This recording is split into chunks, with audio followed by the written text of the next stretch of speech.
이스라엘 백성들이 하나님의 말씀에 순종할 때 하나님은 요단강이 위에서부터 끊어지게 하셨고, 이스라엘 백성들은 마른 땅을 걸어서 가나안 땅에 들어가게 됩니다. 그런데 이 소식이 가나안 족속들과 그들을 통치하는 왕들에게 전해지게 되었고, 그들의 마음은 두려움에 사로잡혀서 어찌할 줄을 몰랐습니다. 1절을 보면 요단의 서쪽에 아모리 사람의 모든 왕들과 해변에 가나안 사람의 모든 왕들이 여호와께서 요단물을 이스라엘 자손들 앞에서 말리시고 우리를 건너게 하셨음을 듣고 마음이 녹았고 이스라엘 자손들 때문에 정신을 잃었더라. 사실 여호수아는 이미 여리고성 정탐에서 돌아온 두 정탐꾼을 통해서 여리고 사람들이 이 출애굽 사건과 또 요단 동편 아모리 두 왕을 이긴 사건으로 인해서 그 마음이 녹았다는 이야기를 전해 들은 바가 있습니다. 그런데 오늘 이 이스라엘 백성들이 요단강을 건넌 사건으로 인해서 이제는 여리고성 사람들만이 아니고 가나안 땅에 이 소식을 들은 모든 왕들이 두려워서 어찌할 바를 모른다는 것입니다. 여러분, 왜 여리고 사람들 그리고 이 가나안에 있는 족속들과 그 왕들이 마음이 높고 정신을 잃었습니까? 그들이 이스라엘 백성을 통하여서 하나님이 행하신 일을 들었기 때문입니다. 그들이 그렇게 두려워하고 정말 소위 말해서 멘붕이 왔다고 표현을 하죠. 멘탈이 무너져서 어찌할 바를 모르는 이 상태가 된 것은 하나님께서 이스라엘 백성들을 위해서 혹은 이스라엘 백성들을 통해서 하신 일들을 그들이 들었기 때문이에요. 이것은 그리스도인들의 존재 목적이 무엇인지를 우리에게 잘 보여주고 있는 대목입니다. 그리스도인은 바로 자신의 삶을 통해서 하나님의 하나님 되심을 드러내는데 그 존재의 목적이 있다는 것입니다.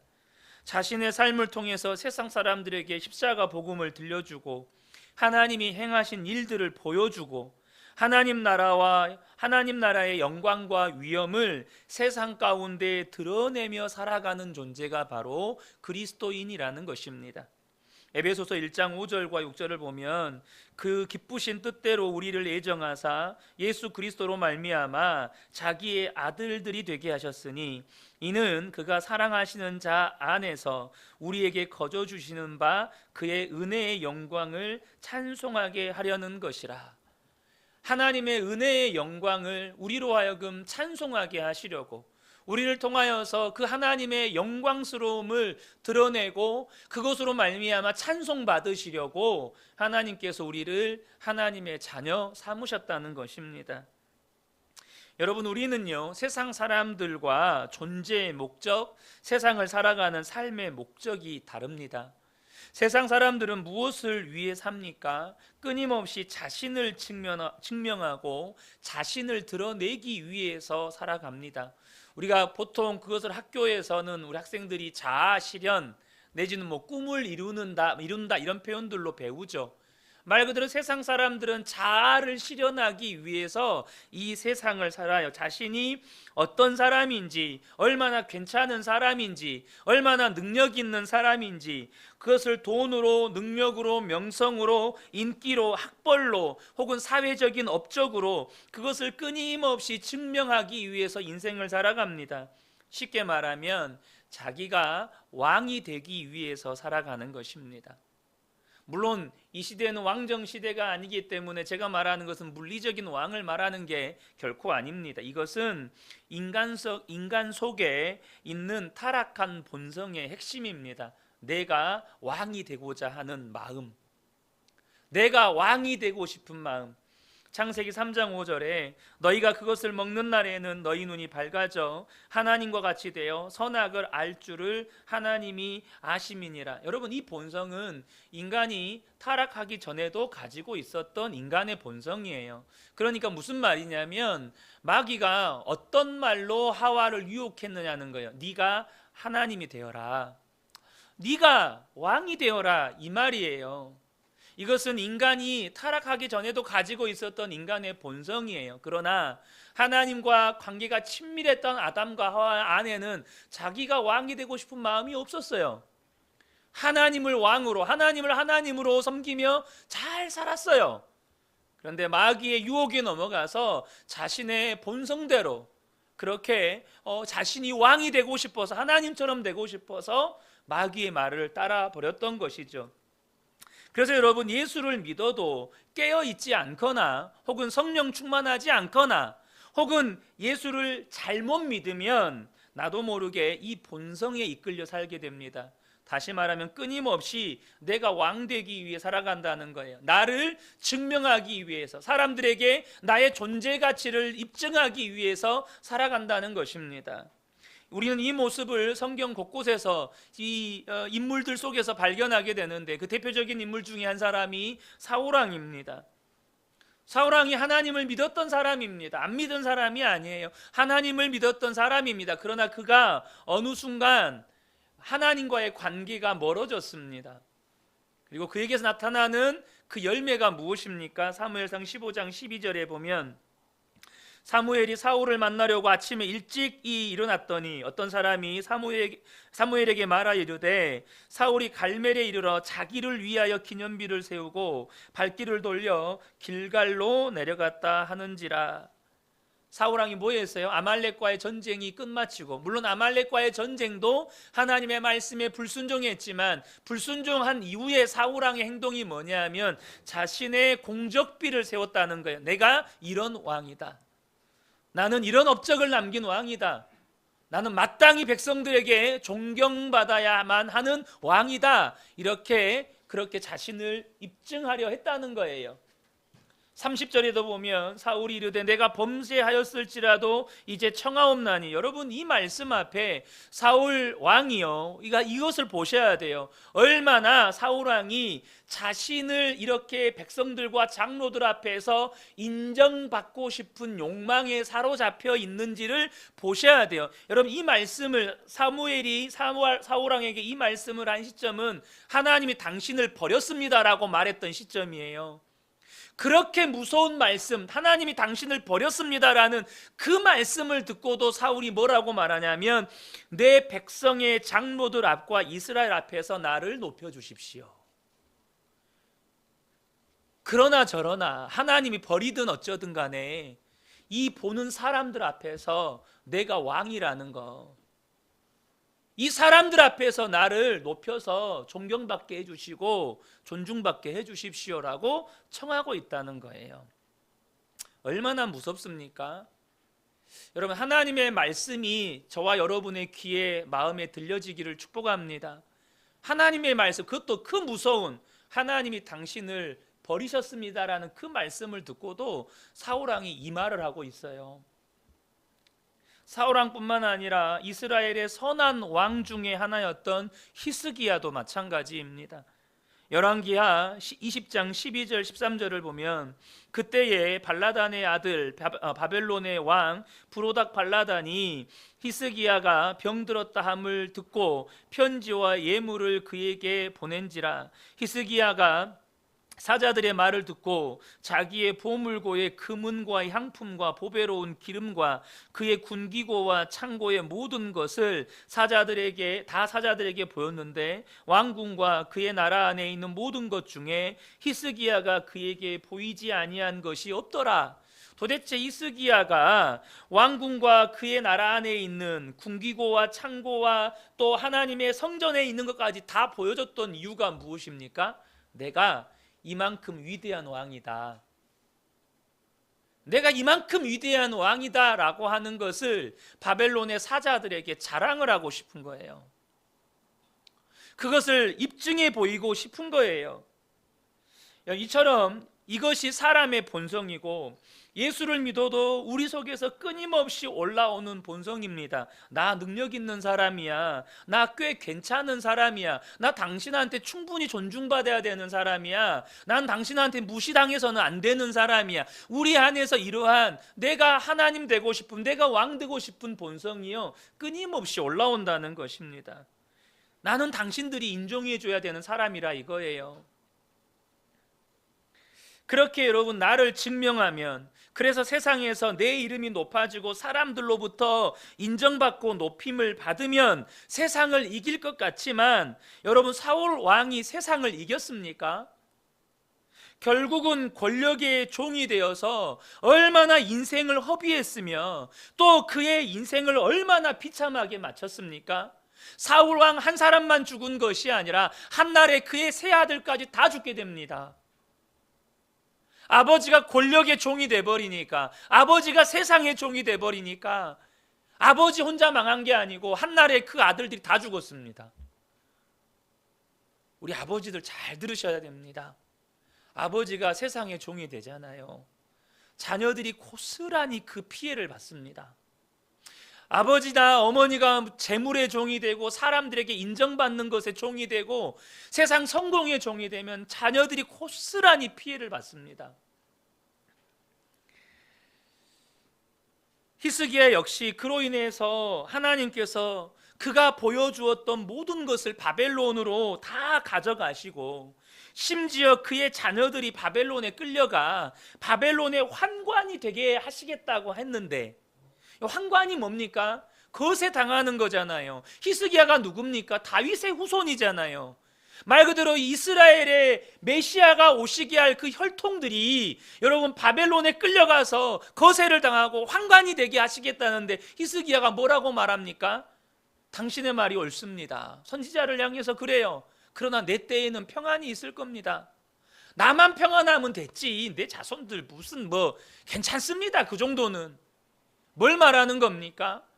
히스기야 역시 하나님이 왕이 아니고 내가 왕된 삶을 살려고 하니까 자기 때만 평안하면 되고 내 자녀들은 어찌되든 상관없다고 여기는 그런 영적인 무감각 상태에 빠져버렸다는 것입니다. 그런 영적인 무감각 상태, 얼마나 무서운 일입니까? 여러분, 그러므로 저와 여러분이 정말 이 밤에 우리의 믿음의 상태를 바로 진단하고 점검했으면 좋겠습니다. 그러면 여러분, 세상을 분명히 이스라엘 백성들이 이 가나안 정복 전쟁에서 승리하잖아요. 그들은 세상에 승리했어요. 도대체 세상은 어떻게 이기는 것입니까? 본문에 가나안 왕들이 도대체 무엇 때문에 마음이 높고 도대체 무엇 때문에 그들이 두려워 떨었느냐는 거예요. 무엇 때문에? 그들이 그들의 오름과 그들의 왕됨과 그들의 능력과 그들의 군사력과 그들의 전쟁의 어떤 준비 상황을 보여주니까 가나안 이 족속들이 두려워 떨었습니까? 그게 아닙니다. 바로 이스라엘 백성들을 통해서 하나님이 하신 일을 들었을 때 그들은 두려워 떨었습니다. 바로 그것입니다. 나의 삶을 통해서 하나님의 하나님 되심이 온전히 드러나게 될 때, 하나님이 행하신 일들이 드러나게 될 때 세상은 그것을 보고 두려워 떨게 되는 거예요. 세상은 내가 왕이 되어서 세상을 이기는 게 아닙니다. 나를 통해 하나님이 드러날 때 세상을 이기는 것입니다. 그러려면 어떻게 해야 합니까? 끊임없이 내 속에서 올라오는 본성, 뭐죠? 내가 왕이 되고 싶은 마음, 내가 주인 되고자 하는 마음.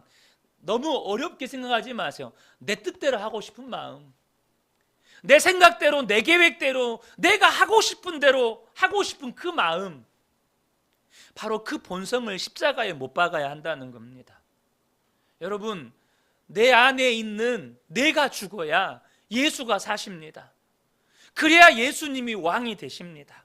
내 생각이 죽고 내 계획이 죽고 내 뜻이 죽고 내가 원하는 것이 죽을 때, 그때 비로소 내 안에 예수님이 진정한 왕이 되시는 것입니다. 갈라디아서 2장 20절 너무나도 유명한 말씀이잖아요. 내가 그리스도와 함께 십자가에 못 박혔나니 그런즉 이제는 내가 사는 것이 아니요 오직 내 안에 그리스도께서 사시는 것이라. 이제 내가 육체 가운데 사는 것은 나를 사랑하사 나를 위하여 자기 자신을 버리신 하나님의 아들을 믿는 믿음 안에서 사는 것이라. 여러분, 이 믿음이 너무너무 중요합니다. 끊임없이 내 속에서 올라오는 내 생각대로 해야 되고, 내가 원하는 대로 해야 되고, 내가 원하는 대로 하고 살아야 되고, 내가 하고 싶은 말은 다 해야 되고, 내가 하고 싶은 거 어쨌든지 이루어야 되고, 이게 안 죽으면 절대 내 안에 예수님이 못 사십니다. 그리고 여러분, 더 무서운 건 내가 원하는 대로 됐는데, 사울왕 어때요? 사울왕이 하고 싶은 대로 다 했어요. 근데 그 결과가 뭐예요? 사울 왕의 가문이 어떻게 됩니까? 이게 무서운 겁니다. 끊임없이 나의 죽음을 선포하고, 자기를 부인하고, 내 속에 예수님이 왕 되심을 선포하고, 그 예수님만 따라 사는 것 외에는 우리가 세상을 이기는 방법이 없습니다. 사랑하는 성도 여러분, 저는 우리 근혜교회 모든 성도님들을 통해서 여러분의 가정에서 먼저 하나님이 하나님 되심이 드러나게 되시기를 축복합니다. 가장 가까운 아내와 남편이, 또 자녀들이 서로의 모습을, 어머니 아버지의 모습을 보고 또 서로의 모습을 속에서 예수님이 보이는 거예요. 그래서 저는 우리 남편들이 정말 아내들에게 꼭 그 칭찬 듣게 되기를 축복합니다. 당신의 모습 속에서 내가 예수님을 본다. 우리 아내 되신 성도님들 역시 남편들에게 내가 당신의 모습 속에서 정말 예수님을 본다, 이런 칭찬 얻게 되시기를 축복합니다. 더 나아가서 우리 자녀들이 내가 엄마 아빠의 모습 속에서 하나님은 저렇게 믿는 거구나, 예수님이 살아계시면 정말 우리 엄마 아빠처럼 말하고 행동하겠구나, 이런 칭찬 얻는 날이 속히 오게 되기를 예수님의 이름으로 축복합니다. 이 시간에 우리 함께 기도 제목 나누고 기도하기를 원하는데요, 첫 번째 기도 제목입니다. 우리 첫 번째 기도 제목 다 함께 한 목소리로 소리내어서 읽겠습니다. 우리 근혜교회 모든 성도들이 더 이상 세상을 이기며 살게 하소서. 육체의 본성을 따라 나를 드러내는 삶을 살지 않게 하시고 오직 하나님의 하나님 되심을 드러내며 살게 하소서. 그리하여 세상이 우리를 통해 드러난 하나님과 하나님이 하신 일들을 보며 두려워하는 일들이 우리의 삶에 일어나게 하소서. 아멘. 우리 첫 번째 이 기도 제목, 정말로 나를 통해 하나님이 드러나고, 그런 나를 통해 드러난 하나님을 세상 사람들이 볼 때 정말로 두려워 떠는, 정말 하나님 살아 계시나 보다, 내가 이렇게 살면 안 되겠구나, 그렇게 여러분들의 삶을 통해서 그런 일들이 일어나는 역사가 있었으면 좋겠습니다. 우리 이 기도 제목 보며 우리 주여 한번 외치고 통성으로 기도하겠습니다. 주여! 하나님 아버지, 우리 근혜교회 모든 성도님들이 세상을 이기며 살게 하여 주옵소서. 하나님, 얼마나 우리가 세상에서 많이 실패했습니까? 얼마나 세상에서 많이 우리가 패배했습니까? 하나님, 이제는 패배보다 승리가 많아지게 하여 주옵소서. 하나님, 정말로 우리가 모든 영을 위해서 패배했다면 이제는 우리가 승리하는 능력들이 일어나게 하여 주십시오. 육체의 본성을 따라 나를 드러내는 삶을 더 이상 살지 않게 하시고 오직 하나님의 하나님 되심을 드러내며 살게 하여 주옵소서. 그리하여 하나님 가정에서, 또한 일터에서, 내가 살아가는 모든 삶의 현장에서 우리를 통해 드러나신 하나님과 또 하나님이 하신 일들을 저들이 보고 저들이 듣게 될 때 두려워 떨며 주님께로 돌아오게 하시고 완전히 입술을 통하여서 하나님을 인정하게 되어지며 하나님, 저들도 함께 하나님을 찬양하는 놀라운 은혜의 역사가 있게 하여 주시옵소서.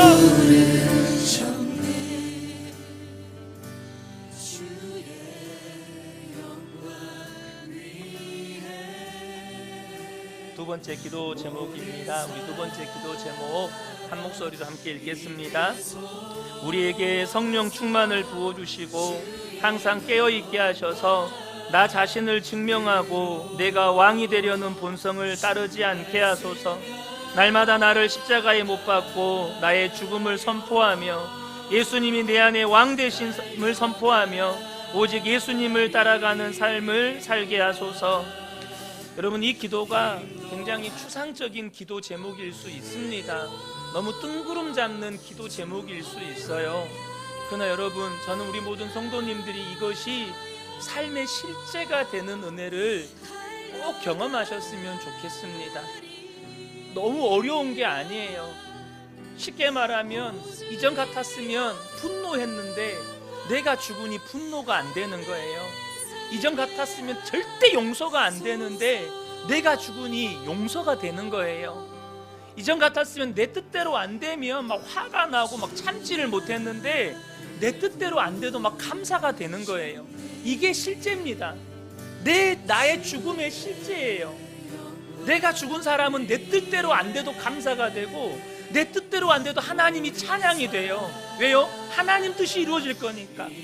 우리가 이 시간 이 기도 제목 붙잡고 우리 주여 한번 외치고 통성으로 기도하겠습니다. 주여, 하나님 아버지, 우리 교회의 모든 성도들에게 성령 충만을 부어주십시오. 우리가 항상 깨어있게 하여 주십시오. 하나님, 그래서 우리가 더 이상 나 자신을 증명하고 사람들에게 인정받으려고 하고 내가 왕이 되려고 하는 내 마음대로, 내 뜻대로, 내 생각대로, 내 계획대로 그렇게 하려고 하는 그 본성을 더 이상 따르지 않게 하여 주옵소서. 날마다 나 자신을 십자가에 못 박게 하여 주옵소서. 내가 그리스도와 함께 십자가에 못 박힌 것을 날마다 나는 아버지 믿음으로 확인하며 선포케 하시고 정말로 오직 내 안에 예수님이 완전심을 선포할 때 이제 하나님 아버지, 내가 정말로 예수님 따라가는 것이 기쁨이 되게 하시고 예수님 따라가는 것이 즐거움이 되게 하시고 예수님 따라 사는 것이 나에게 감사의 제목이 되게 하여 주십시오. 이전에 용서가 안 됐던 사람들이 용서가 되게 하시고 하나님, 분노했던 사람들이 오히려 감사가 되어지고 도저히 사랑이 안 됐던 사람들이 사랑이 되어지고 내 뜻대로 안 돼도 감사하고 내 생각대로 안 돼도 감사하고 내 마음, 내 계획이 실패해도 감사하고 정말로 내 삶의 주님의 뜻이 이루어지는 것이 너무나도 기쁘고 감사한 기도 제목이 되어지고 감사의 제목이 되고 찬양의 제목이 될 수 있도록 하나님 아버지, 우리의 삶을 붙드시고 하나님 우리의 삶을 새롭게 하여 주시옵소서.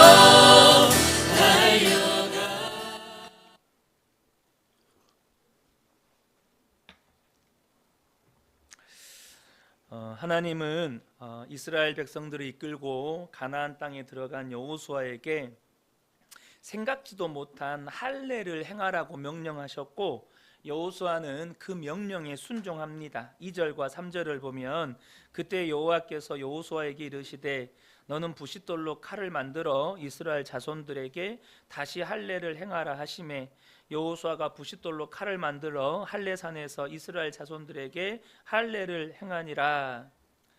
여러분, 근데 지금 이스라엘 백성들은 민족의 운명을 결정할 중차대한 문제 앞에 놓여 있잖아요.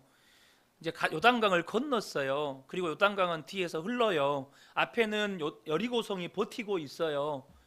그 상황에서 200만 명이 몰살을 당하느냐 마느냐를 결정하는 그 상황에서 도대체 할례가 무엇이기에 죽고 사는 문제 앞에서 하나님은 할례를 행하라고 말씀하시느냐는 거예요. 여러분, 그러지 않습니까? 지금 죽느냐, 난 사람 죽고 많은 문제면 상관이 없는데 여러분, 자그마치 200만이나 되는 어린아이들까지 싹 죽냐 마냐가 지금 달려있는 문제잖아요. 근데 그 문제 앞에서 하나님이 할례를 행하시라고 하셨고 또 여호수아는 거기에 순종을 해요. 할례가 뭡니까? 할례는 그들이 하나님의 언약 백성인 것을 기억하고 확증하는 의식입니다. 그러니까 지금 가나안 정복 전쟁을 하기 전에 그들이 지금 뭘 점검하고 있냐면 군사 편제나 무기나 전략이나 전쟁 식량이나 이런 것들이 어떻게 준비됐느냐를 점검하는 게 아니고 하나님이 그들의 하나님 되시고 그들은 하나님의 백성이 되었다는 언약 관계를 점검하고 그들의 정체성을 점검하고 있다는 것입니다. 하나님과 우리와의 언약 관계, 그리고 그들이 도대체 누군지 정체성을 점검하고 있다는 거예요. 하나님은 우리의 하나님이시다. 우리는 하나님의 언약 백성이다. 이 믿음을 분명히 하고 있다는 것입니다. 동시에 이 할례는 더 이상 그들이 애굽의 노예가 아니라는 것을 선언하는 것이기에 애굽에서의 노예살이와 우상 숭배적인 삶을 살았던 그 수치를 제거하는 일이기도 했어요. 그래서 9절을 보면 여호와께서 여호수아에게 이르시되 내가 오늘 애굽의 수치를 너희에게서 떠나가게 하였다 하였으므로 그곳 이름을 오늘까지 길갈이라 하느니라. 그들이 애굽에서 노예로 살았던 것, 그리고 애굽에서 우상 숭배하며 살았던 그들의 수치를 이 할례를 통해서 완전히 제거했고, 너희들은 더 이상 노예가 아니고 내 언약 백성이다. 그들의 모든 수치를 씻으셨다는 거예요. 그런데 여러분, 이 할례라는 것이 그런 믿음의 의식이기도 하지만, 그러니까 의미로서도 중요하지만, 여러분, 이건 실제적인 믿음의 행동입니다. 단순히 그런 의미만 가진 게 아니에요. 이건 실제적인 믿음의 행동이고 순종이었습니다. 무슨 말이냐? 지금 할례를 행한 장소가 어디냐면, 그냥 요단강 들어오기 전에, 가나안 땅 들어오기 전에 요단 동편에서 아모리 투왕들 다 죽여버리고, 아모리 족속, 그쪽에 있는 아모리 족속들 다 평정해버리고, 아무런 대적이 없는 그런 안전한 곳에서 행한 것이 아니라는 겁니다. 그들 앞에는 여리고성이 버티고 있고, 그들 뒤에는 도도히 흐르는 요단강이 있는데, 더 이상 뒤로 도망갈 수도 없고, 그들의 대적들을 앞에 둔 그 상태에서 그들이 가장 취약한 상태, 그들이 육체적으로 싸울 수 있는 모든 능력을 영에 가깝게 만들어버린 그 상태로 만드는 일이었어요. 그러니까 여러분, 할례가 가진 의미가 하나님과의 언약 관계를 점검하고 애굽에서의 수치를 제거하는 그런 의미를 가지고 있다면, 할례를 행한다는 것 그 자체는 실제적으로 우리의 모든 생명을 하나님께 맡깁니다. 오직 하나님만이 우리의 생명을 지키실 수 있습니다. 오직 하나님만이 가나안 정복을 이루실 수 있습니다라는 이 믿음을 행동으로, 순종으로 고백하는 것입니다. 단순히 의식이 아니에요. 정말로 하나님께 그들의 생명까지 맡겨버리는 것이었습니다. 우리는 여기에서 믿음에 관하여 중요한 두 가지를 배우게 됩니다. 첫 번째는요, 인생의 문제들 앞에서 우리는 무엇을 점검해야 하느냐는 거예요. 여러분들이 인생의 중요한 문제들이 여러분 앞에 놓일 때가 많잖아요. 우리 미래 세대들 같은 경우면 대입 수능 시험이 있겠죠. 혹은 또 청년들은 입사 시험도 있을 수 있겠죠. 사업을 하시는 분들이라면 이제 어떤 개업을 앞두는 경우도 있을 수 있겠고, 하여튼 우리의 인생의 중요한 문제들, 내가 중환병에 걸렸으면 이제 죽느냐 사느냐를 결정하는 수술을 해야 되는 것이 눈앞에 놓일 수도 있어요. 근데 여러분, 사람들은 대부분 중요한 일을 앞두면 자신의 준비 상태를 점검합니다. 예를 들어 시험을 앞두고 있는 사람은 내가 얼만큼 각 과목별로 좀 잘 준비를 했냐, 이런 점검을 하겠죠. 시험을 앞두든 입사 면접을 앞두고 있든 개업을 앞두고 있든 중요한 거래를 앞두고 있든 대부분의 사람들은 자신의 준비 상황을 점검해요. 근데 앞서 말씀드렸지만 지금 이스라엘 백성들은 200만 명이 넘는 백성들이 가나안 땅 안에 들어와 있습니다. 한 민족의 운명이 달려있는 문제예요. 한 민족 200만 명이 죽느냐 사느냐가 걸려있는 문제를 앞두고 있습니다. 무엇보다 다른 선택의 여지가 없어요. 여기는 승리 아니면 몰살이에요. 패배는 무조건 여러분 이스라엘 백성들 다 몰살을 당하는 거예요. 되돌이킬 수도 없어요. 이 중요한 문제 앞에서 그들이 뭘 점검하느냐는 거예요. 하나님은 우리의 하나님이시다. 우리는 하나님의 백성이다. 이걸 점검하는 거예요. 하나님과의 언약 관계를 점검하고 자신들의 정체성과 믿음을 점검했다는 거예요. 여러분은 인생의 중요한 문제들을 앞에 두고 있을 때 무엇을 점검하십니까? 아니 도대체 우리는 무엇을 점검해야 합니까? 하나님이 나에게 어떤 분인지를 점검해야 한다는 거예요. 나는 하나님께 어떤 존재이냐를 점검해야 한다는 거예요. 나는 하나님을 어떤 하나님으로 믿고 있는지를 점검해야 한다는 것입니다. 여러분, 믿음을 점검하지 않아도요, 그래서 믿음이 확실하지 않아도 대학에 들어갈 수도 있고 좋은 회사에 들어갈 수도 있고 사업에 성공할 수도 있어요. 사업 성공과 믿음은 아무 상관이 없습니다. 대학 합격과 혹은 좋은 직장에 취직하는 것과 믿음은 아무런 상관이 없어요. 성공할 수도 있고 실패할 수도 있어요. 그런데요, 하나님과의 관계가 분명하지 않고 믿음이 분명하지 않은 사람은, 여러분, 사울이 왕이 되었지만 그 인생이 망해버린 것처럼 대학에는 입학했는데 막상 대학에 들어가서 방황을 해요. 회사에도 들어갔고 사업에도 성공했는데 사울이 권력의 종이 되었던 것처럼 세상의 종이 되어버려요. 내가 믿음이 확실하지 않으면, 하나님과의 관계가 명확하지 않으면, 내 정체성이 분명하지 않으면, 여러분, 좋은 대학도 갈 수 있고 좋은 회사에도 들어갈 수 있고 사업도 성공할 수 있는데 세상의 종이 되고 권력이 종이 되고 사람의 종이 되어버린다는 거예요. 여러분, 이 밤에 우리가 내 앞에 놓여있는 이 문제들 앞에서 내가 과연 무엇을 점검해야 할 것인지가 명확해지는 밤이 되시기를 축복합니다. 믿음을 점검하셔야 합니다. 하나님과 나와의 관계를 점검하셔야 합니다. 두 번째는요, 믿음이 무엇인지를 우리에게 가르쳐 주는데, 믿음은 맡기는 것입니다. 믿음은 하나님께 맡기는 거예요. 심지어 죽고 사는 문제, 생명까지도 하나님께 맡기는 것입니다. 주님은 우리에게 우리 인생의 모든 짐을 주님께 맡기라고 하셨습니다. 시편 55편 22절에 내 짐을 여호와께 맡기라. 그가 너를 붙드시고 의인의 요동함을 영원히 허락하지 아니하시리로다. 아멘입니다. 주님께 맡기면 주님이 우리의 인생을 붙들어 주십니다. 베드로전서 5장 7절에 너희 염려를 다 주께 맡기라. 이는 그가 너희를 돌보심이라. 그러니까 믿음은 맡기는 거예요. 우리의 앞길을 주님께 맡기고, 인생의 무거운 짐을 주님께 맡기고, 자녀의 문제를 주님께 맡기고, 재정의 문제를 주님께 맡기고, 두려움과 근심과 염려를 주님께 맡기고, 심지어 원수 갚는 것까지 주님께 맡기고, 믿음이라고 하는 건 주님께 맡기는 겁니다. 믿음은 주님께 맡기는 거예요. 그래서 적어도 예수를 믿고 믿음의 싸움을 해보신 분들이라면 믿음이 정말로 맡기는 싸움인 것을 경험해 보셨을 겁니다. 믿음은 맡김의 싸움이에요. 내가 그 짐 지느냐, 주님께 정말로 온전히 맡기느냐.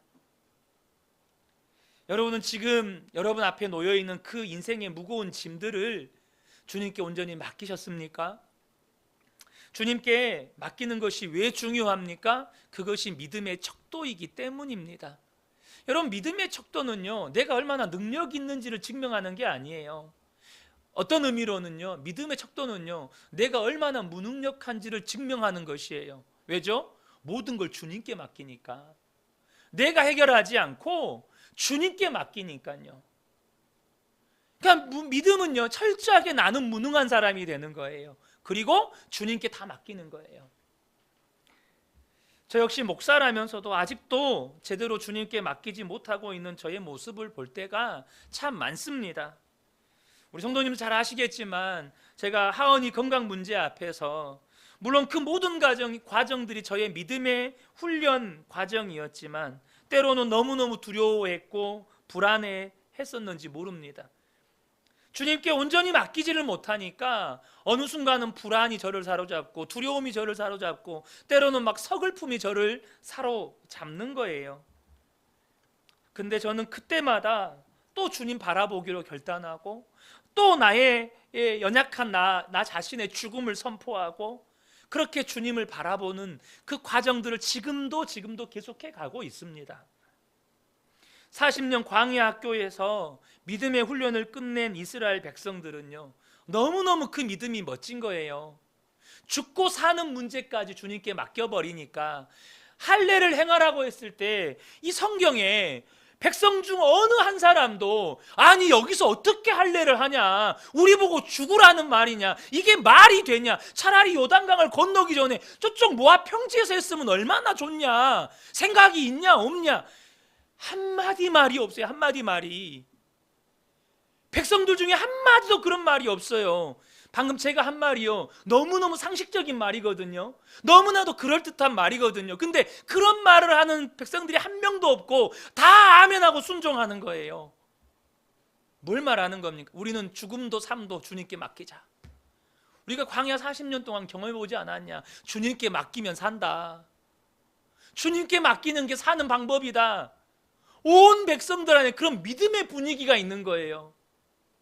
저는 우리 근혜교회 안에 이런 믿음의 분위기가 있기를 축복합니다. 주님께 맡기면 산다. 성도님, 주님께 맡기세요. 제가 기도해 드릴게요. 맡기면 살아요. 이게 맡기는 게 너무 당연한 믿음의 공동체. 여러분, 저와 여러분이 그런 믿음의 삶을 살아야 한다는 것입니다. 우리 다시 한번 이 시간 기도의 자리로 나아가기를 원하는데요, 세 번째 기도 제목입니다. 이 시간에 이 기도 제목 우리 먼저 함께 읽겠습니다. 주님, 어떤 상황과 순간에도 하나님은 나의 하나님이시며 나는 하나님의 자녀입니다. 우리가 이 믿음을 한순간도 잊지 않게 하소서. 무엇보다도 인생의 중요한 문제 앞에서 내 준비 상황 점검하느라 정작 나의 믿음과 하나님과의 관계를 놓치는 일이 없게 하소서. 모든 순간에 하나님의 백성, 하나님의 자녀로 살아가게 하소서. 우리 이 시간 이 믿음을 구하면서 우리 주여 한번 외치고 통성으로 기도하겠습니다. 주여! 하나님 아버지, 우리가 어떤 상황과 순간에도 하나님은 나의 하나님이시며 나는 하나님의 자녀임을 잊지 않게 하여 주옵소서. 주님, 내가 어디에 있는지, 어떠한 처지와 형편에 있는지, 내가 어떤 문제 앞에 있는지 하나님은 나의 하나님이십니다. 나는 하나님의 자녀입니다. 우리가 이 믿음, 이 하나님과의 관계를 단 한 순간도 잊어먹지 않도록 하나님 우리를 붙들어 주옵소서. 무엇보다도 하나님, 인생의 중요한 문제들 앞에서 내 준비 사항만 점검하느라 정작 나의 믿음과 하나님과의 관계를 놓치는 일이 없게 하여 주옵소서. 믿음을 놓쳐서 정말 하나님의 손을 놔버리는 일이 없도록 하나님 붙들어 주십시오. 모든 순간에, 모든 상황에, 모든 처지와 형편에 하나님의 백성이요 하나님의 자녀로 살아가게 하셔서 하나님께서 내게 베푸신 그 구원의 은혜를 경험하게 하여 주시고 하나님께서 내게 베푸신 완전한 승리를 경험하게 하여 주십시오. 주님, 우리 근혜교회 안에 이런 놀라운 은혜의 역사가 우리 모든 성도들의 삶에 있게 하여 주십시오.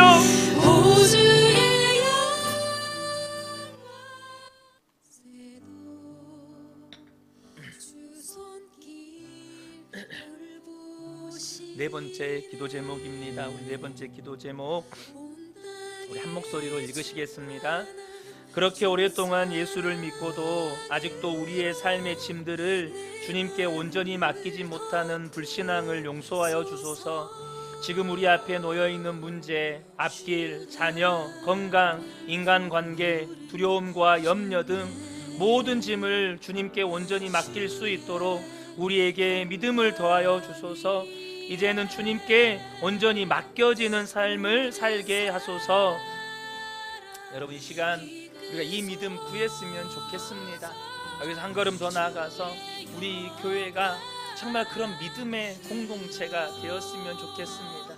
하나님께 맡기는 게 너무너무 당연한 거예요. 그래서 우리 성도님들의 얼굴에 평안이 있고 기쁨이 있고, 무거운 짐을 내가 안 지는데 어떻게 얼굴에 기쁨이 없겠어요? 어떻게 평안이 없겠어요? 정말 우리 근혜교회가 정말 그런 믿음의 공동체 되기를 원합니다. 우리 주여 한번 외치고 동성으로 기도하겠습니다. 주여! 하나님 아버지, 우리가 얼마나 오랫동안 예수님을 믿어왔습니까? 그럼에도 불구하고 아직도 우리의 삶의 짐들을 주님께 온전히 내어 맡기지 못하고 있는 우리의 불신앙을 하나님 아버지 용서하여 주십시오. 주님, 여전히 우리 앞에는 많은 문제들이 놓여 있습니다. 우리의 앞길과 우리의 자녀들과 우리의 건강과 인간관계와 두려움과 염려와 근심과 또 원한관계와 수많은 아버지 우리 앞에 있는 문제들을 이제는 주님께 온전히 맡길 수 있는 믿음을 우리에게 부어주십시오. 하나님의 우리가 맡기려고 노력하는 것이 아니라 맡겨지는 삶을 살게 하여 주십시오. 맡겨지는 게 너무나도 당연하고 맡겨지는 것이 이제 너무나도 쉽고 이제는 주님께 모든 짐이 맡겨지기에 너무나도 우리의 마음은 평안함이 있고 감사가 있고 기쁨이 있는 하나님 그런 믿음의 공동체가 되게 하여 주옵소서. 주님께 맡기는 것이 너무나도 당연하기에 우리 모든 공동체가 삶의 평안이 기쁨이 있고 감사가 있는 하나님 그런 믿음의 공동체가 되어줄 수 있도록 하나님 아버지 우리 은혜교회를 축복하시고 하나님 그런 믿음의 은혜를 우리에게 허락하여 주십시오. 하나님 우리의 믿음을 새롭게 하여 주십시오.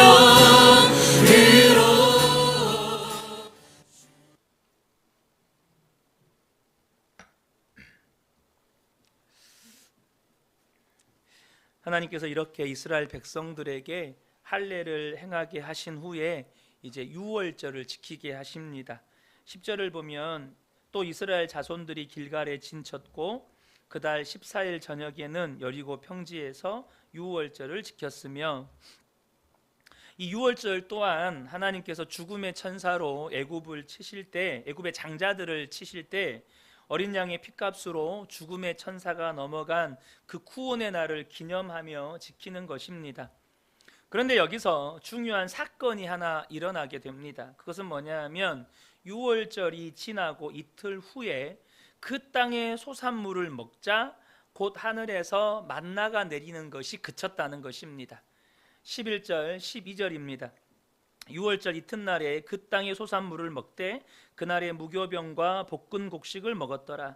또 그 땅의 소산물을 먹은 다음 날에 만나가 그쳤으니 이스라엘 사람들이 다시는 만나를 얻지 못하였고 그 해에 가나안 땅의 소출을 먹었더라. 그러니까 유월절을 지키고 이틀 후에 그 땅의 소산물을 먹자 하나님께서 만나를 그치게 하셨고 그 해부터 가나안 땅의 소출을 먹게 하셨다는 거예요. 물론 이들이 가나안 땅에 들어갔던 시기는 보리와 밀을 추수하던 시기였기 때문에 그러니까 바로 그 땅의 소출을 먹을 수 있는 그 시기였습니다. 근데 이것은 뭘 의미하냐면 이제부터는 만나라고 하는 비상식량이 아니라 노동의 수고로 얻은 소산으로 살아가라는 뜻입니다. 그런데 이 부분에 대한 바른 이해가 필요한데요. 여러분 만나가 그쳤다. 여러분 이것이 뭘 의미한다고 생각하십니까? 만나가 그쳤다는 건 하나님의 은혜가 그쳤다는 뜻일까요? 그런 뜻이 아닙니다. 만나는 말 그대로 그 어디에서도 먹을 것을 구할 수 없는 광야에서 살아야 하는 이스라엘 백성들에게 하나님께서 비상식량으로 주신 것입니다. 그러나 이제는 가나안 땅에 들어가서 그들이 노동의 수고로 땀을 흘리며 얼마든지 땅의 소산물을 구할 수가 있습니다. 그러니까 이 말은 은혜가 그친 것이 아니고 그들에게 은혜가 주어지는 방식이 달라졌다는 거예요. 아무것도 구할 수 없는 광야에서는 하나님께서 강권적으로 어떤 사람의 수고와 노동력이 아닌 강권적인 하나님의 은혜로 그들이 만나를 먹었다면 가나안 땅에서는 땀 흘려 수고하는 방식의 은혜로 그들이 소출을 먹는 하나님께서 방법을 택하셨다는 것입니다. 그러니까 은혜가 임하는 방식이 달라졌을 뿐 그들에겐 여전히 하나님의 은혜가 임하고 있다는 것입니다. 따라서 만나가 그쳤다고 그들의 믿음도 그치면 안 된다는 거예요. 만나가 그쳤다고 해서 그들의 믿음이 그치면 안 되는 거예요. 나아가서 상황이 바뀌었다고 해서 믿음이 바뀌면 안 돼요. 무슨 말이냐? 광야에서는 흘리지 않았던, 광야에서는 그냥 아침에 눈 뜨면 바닥에 다 내려 있잖아요. 근데 가나안 땅에서는 노동의 땀을 흘려야 되고 그 노동의 땀의 대가로 소출을 거둔다고 해서 그들이 그들의 노력이나 그들의 어떤 수고를 의지하거나 혹은 가나안의 신인, 농경의 신과 풍요의 신인 바알과 아세라를 의지해서는 안 된다는 말이에요. 상황이 바뀐다고 믿음이 바뀌면 안 된다는 거예요. 상황이 바뀌었다고 믿음이 그치면 안 된다는 것입니다. 하나님은 고대 이방인들이 생각하는 평지나 광야의 신이거나 한 지역의 신이 아닙니다. 하나님은 온 세상을 지으시고 주관하시는 창조주시고 만왕의 왕이십니다. 제가 교회를 섬기면서 안타까운 것 가운데 하나는 청소년 10대 때나 20대 청년 때 그렇게 뜨겁게 하나님을 사랑했는데 나이를 먹고 결혼을 하고 3, 40년 신앙생활을 하다 보면 그렇게 10대 때 20대 때 그렇게 뜨겁게 하나님을 사랑했고 열정적이었던 신앙이 어느덧 식어 있는 거예요. 세월의 흐름에 따라 세상을 더 많이 경험해 봤다고 어느덧 믿음도 바뀌어 있는 겁니다. 세월의 변화는 상황이 바뀐 거예요. 시대가 바뀌었어요. 상황이 바뀌니까, 시대가 바뀌니까 믿음도 바뀌어요. 나이가 바뀌니까 믿음도 바뀌어 버려요. 저는 교회에서 그런 모습도 봤습니다. 새 가족이 그렇게 은혜 받고 구원받은 기쁨과 감격 가운데 예배드리고 교회 생활 열심히 하는 모습을 지켜보던 어느 신앙생활 오래 하신 이제 분이 나도 왕년에 그럴 때가 있었다. 근데 너도 좀만 지나봐라. 이러시는 거예요. 너도 좀만 지나봐라. 누구처럼 된다고요? 나처럼 된다고요. 예배를 드려도 감격도 없고 은혜를 받아도 눈물도 안 나고 나처럼 된다 이거예요. 주일 예배 때 말씀을 통해 나누었지만 우리의 겉사람은 나이 갈수록 추해지고 연약해질지라도 우리의 속사람은 날로 새로워질 수 있습니다. 그렇다면 예수를 믿는 시간이 길어지면 길어질수록 우리의 믿음과 성품은 더 익은 사람이 되어야 하지 않겠습니까? 우리의 믿음이 더 익어야 정상이죠. 우리의 성품이 더 익어야 정상이죠. 더 예수님 닮아야 정상이죠. 어떻게 시간이 지났다고 시대가 바뀌었다고 믿음도 바뀝니까? 전 또 사역 초창기 때 어느 또 신앙생활을 오래 하신 분으로부터 그런 말도 들었어요. 제가 전도사 때였습니다. 전도사님이 아직 세상을 덜 살아봐서 세상을 모른다. 세상은 살아가는 방법이 다르다. 도대체 세상을 살아가는 방법이 다르면 세상에서 하나님도 다른 분입니까? 하나님은 교회 안에서만 하나님입니까? 세상에서는 바알과 아세라를 섬겨야 되는 겁니까? 세상에서는 돈을 섬겨야 되는 겁니까? 이스라엘 백성들이 광야에서 가나안에 들어가 살면 그때부터는 자신들의 수고를 의지하고 자신들의 노력을 의지하고 또 그 속에 있는 가나안의 신들을 여러분 의지하며 살아야 되는 것입니까? 여러분 상황이나 삶의 환경이 바뀐다고 해서 은혜가 그친 것이 아니듯이 믿음도 바뀌는 것이 아닙니다. 여러분 저는 우리 근혜교회 모든 성도님들이 교회에서나 가정에서나 일터에서나 동일한 믿음을 가지고 살아가시기를 축복합니다. 교회에서의 하나님은 가정에서의 하나님이시고 가정에서의 하나님은 세상에서의 하나님이시고 그 하나님은 모든 만물을 창조하셨고 지금도 온 세상을 다스리시는 왕이십니다. 그렇다면 여러분 우리의 믿음이 상황이 바뀌었다고 해서 은혜가 그친 게 아니잖아요. 상황이 바뀌었다고 믿음이 그치면 안 되는 거예요. 상황과 환경이 바뀌었다고 믿음의 대상이 바뀌면 안 되는 거예요. 세상을 나가면 돈 믿어야 됩니까? 세상을 나가면 사람 믿어야 됩니까? 세상 나가면 내 주먹 믿어야 되는 겁니까? 도대체 그런 하나님이라면 우리가 그 하나님을 믿고 의지할 필요가 있습니까? 저는 정말로 나이가 먹으면 먹을수록 저의 믿음도 성품도 더 익어가는 목사가 되고 싶습니다. 정말 간절히 그렇게 되고 싶습니다. 우리 성도님들도 나이가 먹으면 먹을수록 믿음이 익어가는 분들 되시기를 축복합니다. 정말로 성품이 익어가시는 분들 되시기를 축복합니다. 말에서 예수님이 느껴지고 삶에서 예수님이 느껴지고 그분의 선택 하나하나가 너무나도 삶의 본이 되어지고 정말 그렇게 됐으면 좋겠습니다. 절대 우리 엄마 아빠는 교회에서 하고 집에서가 너무 달라. 여러분, 이러면 안 되는 거예요. 교회에서 하고 세상하고 너무 달라. 여러분, 그랬다는 거 아닙니까? 어느 한 집사님이 직장에서 이제 구내 식당에서 밥을 먹는데 밥 먹기 전에 기도하는 게 너무 창피해서 밥 먹기 전에 꼭 화장실에 들러가지고 화장실에서 기도하고 들어가서 밥 먹었다는 거 아닙니까? 어느 날은 화장실에 쪼그려 앉아서 기도하는데 그런 자신이 너무 비참하더라는 거예요. 지금 예수 믿은 지가 20년 30년이 됐는데 식전 기도, 구내 식당에서 식전 기도하는 게 부끄러워서 화장실에 쪼그려 앉아서 기도하는 게 너무 부끄럽더라는 거예요. 그래서 제자 훈련 했대요. 그 믿음이 너무 부끄러워. 그렇게라도 변화대에 대한 갈망이 일어난다면 너무너무 감사한 거예요. 그런데 그러나 저러나 세상에서는 세상의 모습으로, 교회에서는 또 교회의 모습으로 자꾸자꾸 007 작전을 펼쳐요. 저는 우리 그은혜교회 모든 성도님들 안에 정말 시간이 가면 갈수록 예수님 닮아가는 은혜가 있기를 축복합니다.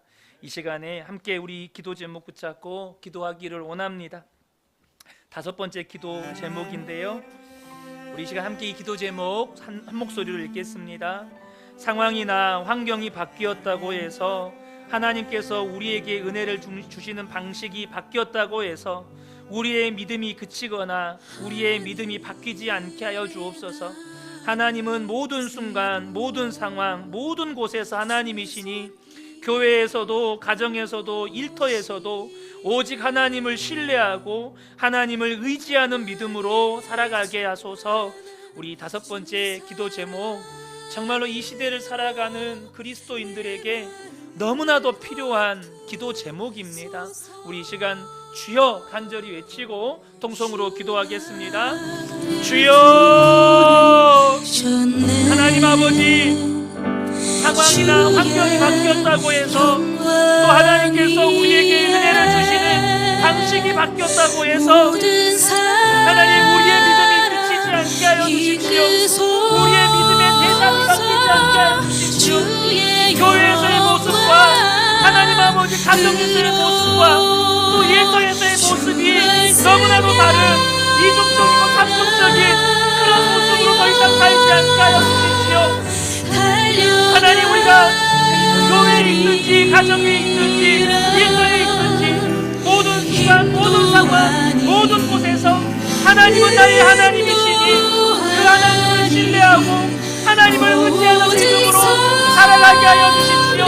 말 한마디를 하더라도 하나님 아버지 믿음으로 하게 하시고, 무엇을 선택을 하더라도 믿음으로 선택하게 하시고, 무엇을 결정하더라도 하나님을 믿음으로 결정하는 우리 주님 모든 성도들 되게 하셔서, 하나님 아버지, 어제나 오늘이나 동일하시는지 우리의 믿음이 그렇게 하나님 어느 곳에 있는지 동일한 믿음으로 하나님 아버지 역사하여 주십시오. 주님, 우리에게 은혜를 베풀어 주십시오. 우리가 더 예수님 닮아가고 우리가 더 하나님 닮아가는 우리 그네께 성도들 되게 하여 주십시오.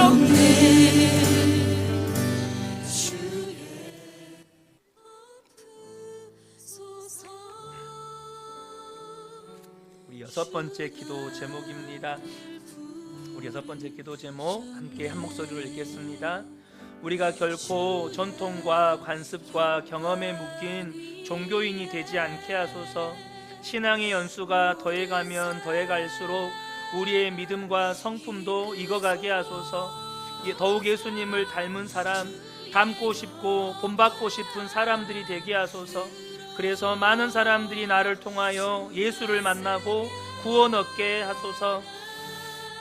정말 우리가 이 간절한 기도 제목, 어제보다 오늘이 더 예수님 닮고 정말 오늘보다 내일이 더 예수님 닮고, 그래서 누군가가 나를 통해 예수님 만나고, 얼마 전에도 나누었겠지만 우리가 천국 가는 그날에 그 천국에 있는 수많은 사람들 중에 누군가는 나 때문에, 예수 믿은 것 때문에 감사해서 나에게 찾아와서 악수를 건네고 포옹을 하고 감사하다고 그렇게 감사 고백을 하는 그런 역사가 있어야 하지 않겠습니까? 우리 시간에 이 6번째 기도 제목 함께 붙들고 우리 주여 한번 외치고 통성으로 기도하겠습니다. 주여, 하나님 아버지, 우리가 신앙의 연수가 더해가면서 우리에게 경험이 쌓이고 전통이 생기고 관습이 생기면서 나도 모르게 그렇게 전통과 관습과 경험에 매인 종교인이 되어 있지는 않습니까? 하나님, 그렇게 전통에 매달려서 내 삶의 역사하신 하나님을 바라보지 못하고 그렇게 경험에 매달려서 지금 내 삶의 역사하신 하나님을 바라보지 못하는 그런 종교인이 되어 있지는 않습니까? 하나님을 가정하는 그 모든 종교인의 성질을 달리하기 원합니다. 우리의 신앙의 연수가 되어가면서 우리의 믿음, 우리의 성품이 더욱더 익어가게 하여 주십시오. 더욱더 아름다운 향기가 나게 하시고 더욱더 예수님을 닮은 사람이 되게 하여 주십시오. 누군가는 나를 보면서 닮고 싶은 사람이 되게 하시고 누군가는 나를 볼 때 못받는 사람이 되게 하시고 정말로 누군가는 나를 볼 때 정말로 믿음의 본이 된다고 고백하는 그런 사람이 되게 하여 주십시오.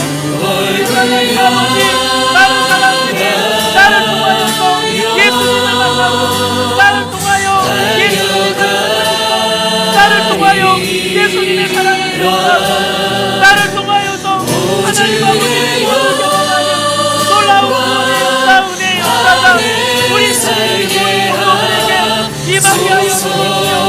또 예수님 닮게 하여 주십시오. 또 예수님 닮게 하여 주십시오. 또 주님 사랑하게 하여 주십시오. 또 주님 사랑하게 하여 주십시오. 주님 우리 안에 그렇게 역사하여 주십시오. 주님 우리 안에 그렇게 역사하여 주십시오.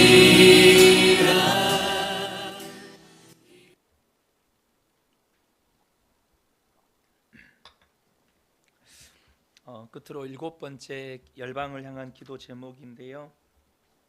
오늘 제가 기도 정보를 얻는 그 기도 정보 중에 2024년이 다 집계된 건 아닙니다. 다 집계된 건 아닌데 2024년에 발생한 이런 대형 천재지변 사건 10건으로만 2,000명이 넘게 사망하고 재산 피해가 한 337조 원 이상의 피해가 전 세계적으로 발생을 했다고 해요.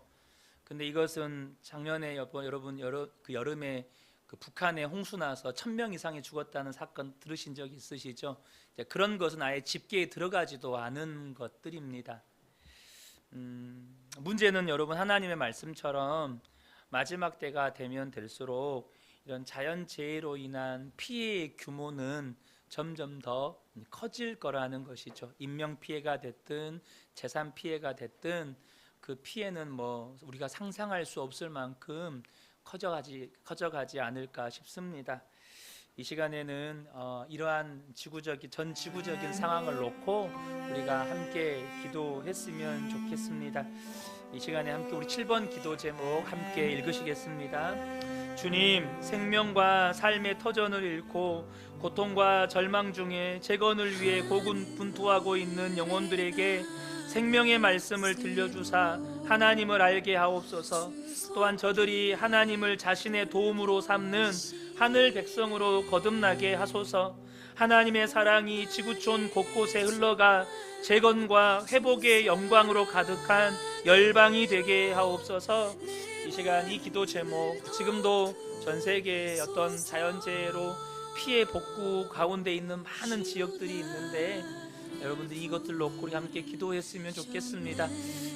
또한 여러분을 마음 가운데 주시는 마음의 소원들, 또 교회를 향한 마음들, 또 이 나라 이 민족을 향해 주시는 하나님께 주신 마음들 붙잡고 여러분들이 마음껏 기도하시다가 자유롭게 돌아가시면 좋겠습니다. 우리 주여 외치고 통성으로 기도하겠습니다. 주여